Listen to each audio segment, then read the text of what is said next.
Plastic কোনা এগুলো নাকি এখন পেস্টের মধ্যে পাওয়া যায়, এগুলো নাকি বিভিন্ন খাবারের মধ্যে পাওয়া যায়। ইভেন আপনি যদি প্লাস্টিকের বোতলের মধ্যে আমরা যে বোতলজাত পানি খাই, এই পানি নাকি দীর্ঘদিন যদি বোতলের মধ্যে থেকে যায়, এই পানিও নাকি ইফেক্টেড হয়। আসলে গবেষকরা, বিজ্ঞানীরা এই কথা বলছেন। এখন কথা হচ্ছে, আমরা তো আর ল্যাবে গিয়ে দেখি নাই, তাদের কথা আমরা বিশ্বাস করছি। এটা কিন্তু হালাল হারামের সাথে সম্পৃক্ত না। আল্লাহ তাআলা কোরআনুল কারিমে কি বলছে একটু খেয়াল করেন, ওয়ালা তুলকু বিআইদিকুম ইলা তাহলুকা, নিজেদেরকে ধ্বংসের দিকে ঠেলে দিও না। আপনি মাইক্রোপ্লাস্টিকের কথা বলতেছেন, এটা তো চোখে ধরা পড়ে না ল্যাবে না নেওয়া পর্যন্ত।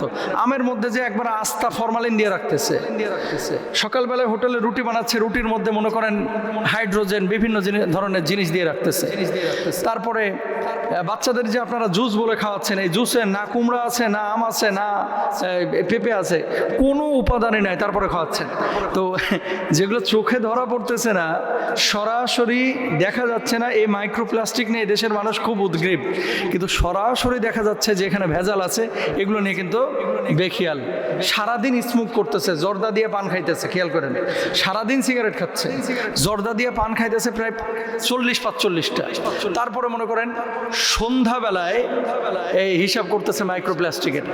আসলে ব্যাপারটা এরকম, যারা মনে করতেছেন যে জর্দা দিয়ে পান খায়া, সিগারেট খায়া মাইক্রোপ্লাস্টিকের হিসাব যারা করতেছেন, অথবা ফরমালিন পেটের মধ্যে দিয়ে মাইক্রোপ্লাস্টিকের হিসাব করতেছেন, মাইক্রোপ্লাস্টিকের চাইতেও বড় ক্ষতি আপনার পেটের মধ্যে হচ্ছে, আপনার শরীরের মধ্যে হচ্ছে। আজকে বাংলাদেশে ক্যান্সার হওয়ার কারণ হচ্ছে, বা রোগ বেড়ে যাওয়ার কারণ হচ্ছে এই যে ফুড পয়জন বলেন, বা ফুডে ফরমালিন অ্যাড করা বলেন, এই ধরনের বিষয়গুলোর কারণে হচ্ছে। তো এখানে বিধানটা কি? শরীয়তের বিধান হচ্ছে, কোনো মুসলমান আরেকজন মুসলমানের জন্য, কোনো মানুষ আরেকজন মানুষের জন্য ক্ষতির কারণ হবে না। এখন আপনার খাবারের মধ্যে ভেজাল দিয়ে অথবা খাবারের মধ্যে ফরমালিন দিয়ে কেউ যদি আপনার জীবনকে হুমকির মধ্যে ফেলে, আবারও বলি, পিস্তল দিয়ে মানুষকে গুলি করে মারা, ছুরি দিয়ে মানুষকে আঘাত করে হত্যা করা, আর এইভাবে মানুষকে ফরমালিন দিয়ে ডে বাই ডে ধ্বংসের মুখে ঠেলে দেওয়া, এটা কিন্তু একই অপরাধ, কিয়ামতের ময়দানে হত্যাকারী হিসেবে শামিল হবে।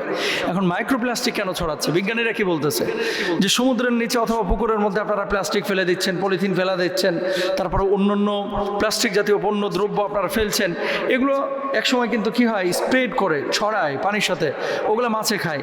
এখন মাছে যখন খাচ্ছে, মাছের পেটের মধ্যে এটা ঢুকছে, ওই মাছ যখন আপনি খাচ্ছেন আপনার পেটের মধ্যে ঢুকছে।